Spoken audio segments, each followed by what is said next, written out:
The Axeman of New Orleans was an unidentified American serial killer who was active in and around New Orleans, Louisiana, between May 1918 and October 1919. Press reports during the height of public panic over the killings mentioned similar crimes as early as 1911, but recent researchers have called these reports into question. The attacker was never identified, and the murders remain unsolved. As the killer's epithet implies, the victims usually were attacked with an axe, which often belonged to the victims themselves. In most cases, a panel on the back door of a home was removed by a chisel, which, along with the panel, was left on the floor near the door. The intruder then attacked one or more of the inhabitants with either an axe or a straight razor. The crimes were not motivated by robbery, and the perpetrator never removed items from his victims' homes.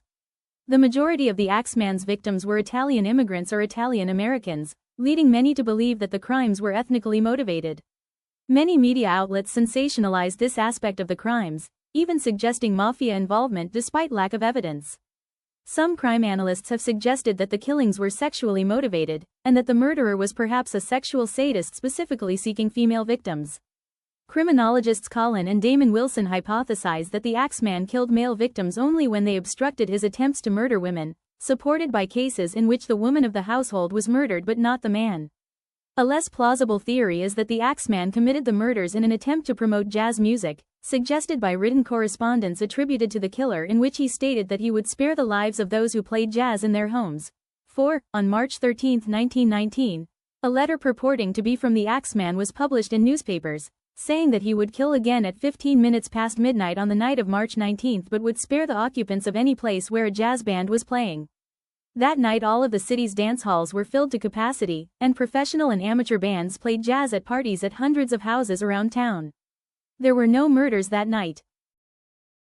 March 13, 1919. Esteemed mortal. They have never caught me and they never will. They have never seen me, for I am invisible, even as the ether that surrounds your earth. I am not a human being, but a spirit and a demon from the hottest hell. I am what you Orleanians and your foolish police call the Axeman. When I see fit, I shall come and claim other victims. I alone know whom they shall be. I shall leave no clue except my bloody axe, besmeared with blood and brains of he whom I have sent below to keep me company. If you wish you may tell the police to be careful not to rile me. Of course, I am a reasonable spirit. I take no offense at the way they have conducted their investigations in the past. In fact, they have been so utterly stupid as to not only amuse me, but His Satanic Majesty, Francis Joseph, etc. But tell them to beware. Let them not try to discover what I am, for it were better that they were never born than to incur the wrath of the Axeman. I don't think there is any need of such a warning, for I feel sure the police will always dodge me, as they have in the past. They are wise and know how to keep away from all harm. Undoubtedly, you Orleanians think of me as a most horrible murderer, which I am, but I could be much worse if I wanted to. If I wished, I could pay a visit to your city every night. At will I could slay thousands of your best citizens, for I am in close relationship with the angel of death. Now, to be exact, at 12:15, earthly time, on next Tuesday night, I am going to pass over New Orleans. In my infinite mercy, I am going to make a little proposition to you people. Here it is. I am very fond of jazz music, and I swear by all the devils in the nether regions that every person shall be spared in whose home a jazz band is in full swing at the time I have just mentioned. If everyone has a jazz band going, well, then, so much the better for you people. One thing is certain, and that is that some of your people who do not jazz it out on that specific Tuesday night, if there be any, will get the axe. Well, as I am cold and crave the warmth of my native Tartarus, and it is about time I leave your earthly home, I will cease my discourse. Hoping that thou wilt publish this, that it may go well with thee, I have been, am and will be the worst spirit that ever existed either in fact or realm of fantasy. The Axeman. The Axeman was never caught or identified, and his crime spree stopped as mysteriously as it had started. The murderer's identity remains unknown, although various possible identifications of varying plausibility have been proposed. Joseph and Catherine Maggio. On May 23, 1918, Joseph Maggio, an Italian grocer, and his wife Catherine were attacked while sleeping inside their apartment on the corner of Upper Line and Magnolia Streets. The killer broke into the residence and cut the couple's throats with a straight razor. Catherine's throat was cut so deeply that her head was nearly severed from her shoulders. The killer then struck both victims with an axe. Joseph survived the attack, but died minutes after being discovered by his brothers, Jake and Andrew. The killer wrote a message on the nearby pavement reading, "Mrs. Maggio will sit up tonight just like Mrs. Tony," theorized to be a reference to Anthony and Joanna Sciambra, Italian greengrocers who were attacked, Joanna fatally, in 1912. Police found the bloody clothes of the murderer in the apartment, as the killer had changed into a clean set of clothes before fleeing the scene. A complete search of the premises was not performed after the bodies were removed, yet the blood-stained razor was later found on the lawn of a neighboring property. Police ruled out robbery as motivation for the attacks, as money and valuables left in plain sight were not stolen by the intruder. The razor was found to belong to Joseph's brother Andrew, who owned a barbershop on Camp Street. His employee, Esteban Torres, told police that Andrew had removed the razor from his shop 2 days prior to the murder, explaining that he had wanted to have a nick honed from the blade. Andrew, who lived in an adjoining apartment, reported hearing groaning noises through the wall on the night of the murders. Andrew blamed his failure to hear any noise related to the attack itself on his intoxicated state. Police, however, were nonetheless surprised that he failed to hear the intruder's forced entry into the home. Andrew became the police chief's prime suspect in the crime, yet was released after investigators were unable to break down his statement, as well as his account of an unknown man who was supposedly seen lurking near the apartment prior to the murders. Louis Bassumer and Harriet Lowe. During the early morning hours of June 27, 1918, Louis Bassumer and his mistress Harriet Lowe were attacked in private quarters at the back of Bassumer's grocery, located at the corner of Dorganois and La Harpe Streets. Bassumer was struck with a hatchet above his right temple, which resulted in a possible skull fracture. Lowe was hacked over the left ear and left with one side of her face permanently paralyzed. The couple were discovered the following morning, alive but critically injured, by bakery wagon driver John Zanka, who had come to the grocery to make a routine delivery. The axe, which had belonged to Bassumer himself, was found in an adjacent bathroom. Bassumer stated to investigators that he had been sleeping when he was attacked with the hatchet. Almost immediately, police arrested Louis Ubacan, a 41-year-old African-American man who had been employed in the grocery just a week before the attacks. No evidence existed which could have proved Ubacan guilty, yet police arrested him nonetheless, stating that he had offered conflicting accounts of his whereabouts on the morning of the attack. Ubacan was later released, however, as police were unable to gather sufficient evidence to hold him. Lowe recalled her assailant having been a mulatto man, yet her statement was discounted by police due to her disoriented state. Robbery was said to be the only possible explanation for the attacks, yet no money or valuables were removed from the scene. Lowe became the center of a media circus as she continually made scandalous and often false statements relating to both the attacks and the character of Bassumer. After Bassumer fell under suspicion of espionage following the discovery of foreign written letters in his possession, Lowe told police that she thought he was a German spy, resulting in his immediate arrest. He was released 2 days later.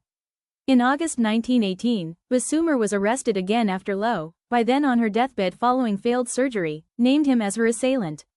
Bassumer was charged with murder, and served 9 months in prison, before being acquitted on May 1, 1919, after a 10-minute jury deliberation. Anna Schneider. During the early morning hours of August 5, 1918, 28-year-old Anna Schneider, who was 8 months pregnant, awoke to find a dark figure standing over her and was bashed in the face repeatedly. Her scalp was cut open, and her face was covered in blood. Anna was discovered after midnight by her husband, Ed Schneider, as he returned late from work. Anna claimed that she remembered nothing of the attack and gave birth to a healthy baby girl 2 days later. Ed told police that nothing was stolen from the home besides $6 or $7 that had been in his wallet. The windows and doors of the couple's apartment appeared to have not been forced open, and authorities came to the conclusion that the woman was most likely attacked with a lamp that had been on a nearby table. James Gleason, who police said was an ex-convict, was arrested shortly after Anna was found. He was later released due to lack of evidence. Investigators began to publicly speculate that the attack was related to the previous Bassumer and Maggio incidents. Joseph Romano. On August 10, 1918, Pauline and Mary Bruno awoke to the sound of a commotion in the adjoining room where their elderly uncle, Joseph Romano, resided. Upon entering the room, the sisters discovered Romano had taken a serious blow to his head, which resulted in 2 open cuts. The assailant was fleeing the scene as they arrived, yet the girls were able to distinguish that he was a dark-skinned, heavy-set man who wore a dark suit and slouched hat. Romano was able to walk to the ambulance once it arrived. He died 2 days later due to severe head trauma. His home had been ransacked, yet no items were stolen. Authorities found a bloody axe in the backyard and discovered that a panel on the back door had been chiseled away. The murder created a state of extreme chaos in New Orleans, with residents living in constant fear of an Axeman attack. Police received a slew of reports in which citizens claimed to have seen the killer lurking in local neighborhoods. A few men even called to report that they had found axes in their backyards. John D'Antonio, a then-retired Italian detective, made public statements in which he hypothesized that the man who had committed the recent murders was the same who had killed several individuals in 1911.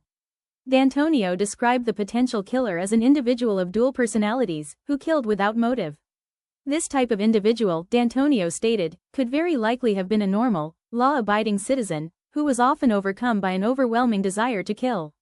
He later went on to describe the killer as a real-life Dr. Jekyll and Mr. Hyde. Cortimilia family. On the night of March 10, 1919, Italian immigrant Charles Cortimilia and his family, wife Rosie and infant daughter Mary, were attacked in their residence on the corner of Jefferson Avenue and 2nd Street in Gretna, Louisiana, a New Orleans suburb. Upon hearing screams from the Cortimilia residence, grocer Orlando Giordano rushed across the street to investigate. He discovered that Cortimilia's family had all been attacked by the Axeman. Charles and Rosie had both suffered skull fractures from blows caused by an axe, which was found on their back porch. Mary was killed in her mother's arms from a blow to the back of the neck. Nothing was stolen from the house, but a panel on the back door had been chiseled away. Charles was released 2 days after the attack while his wife remained in the care of doctors. Upon gaining full consciousness, Rosie made claims that Giordano and his 18-year-old son, Frank, were responsible for the attacks.